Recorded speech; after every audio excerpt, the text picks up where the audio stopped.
This is going to be pressure dressing axillary, which is a fancy term for like armpit pretty much. So first step is take a BSI, which you can see Sergeant Zuniga has done.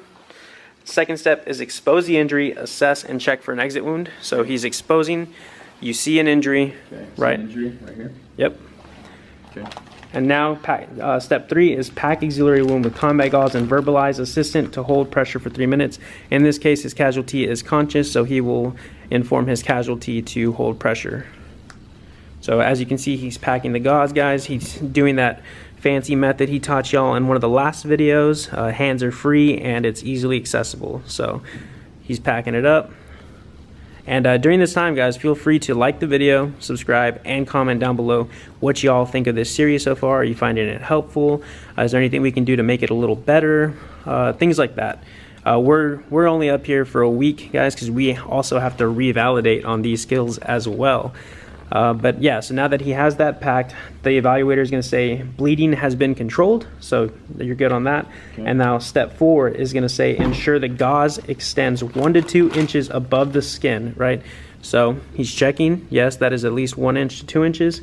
And now step 5 is going to say place 6-inch elastic bandage over shoulder, my bad guys, leaving tail parallel to the arm on injured side with remainder of elastic bandage covering packing material and going in the anterior direction. So I know that was probably a lot, but you guys will understand it more once Sergeant Zuniga actually does it. So the biggest thing for this one, to be able to get your hands especially free for it, because I'm going to be messing with this, is you can grab the patient, grab his armpit, just close it right in there. And just apply pressure with your body, yep. Especially if the patient is also lying down, right?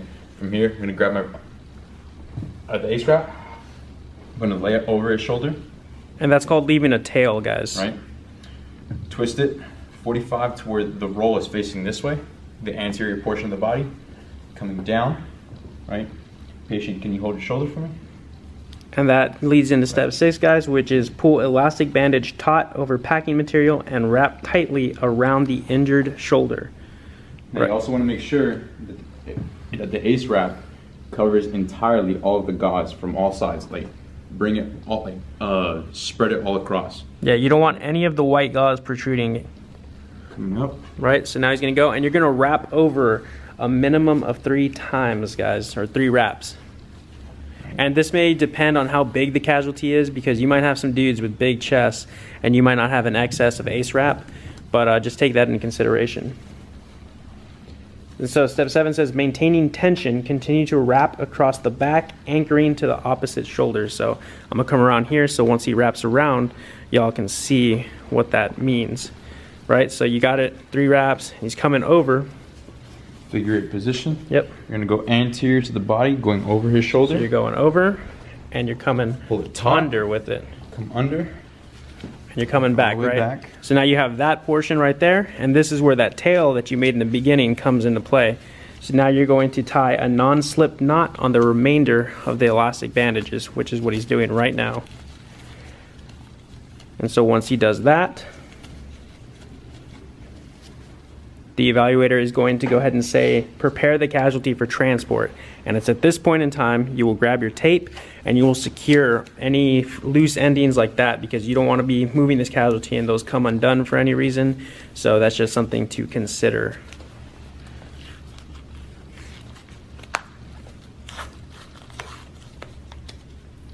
And there we go. See, that's not going anywhere now, right? And so now the next step is going to be swath the arm to the torso. And so swath is pretty much a fancy word for like secure or tie down, pretty much. So as you can see, he's coming over and he's keeping that arm like in place. He's stabilizing it. That way it's maintaining pressure while it's pushed against him. And should he be moving, it's not going to be disrupting the bandages that he put on. So a lot of the reason for this is because this is a pretty painful thing for the patient. And a lot of times they're going to try to relieve that pressure by putting their arm up.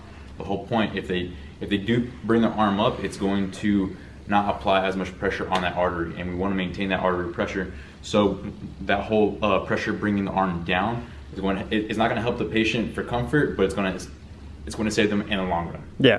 And so the final step, guys, for this that you do verbalize is continue to assess the wound for further bleeding. Continue to assess the wound. All right, sweet. And that is pressure dressing axillary.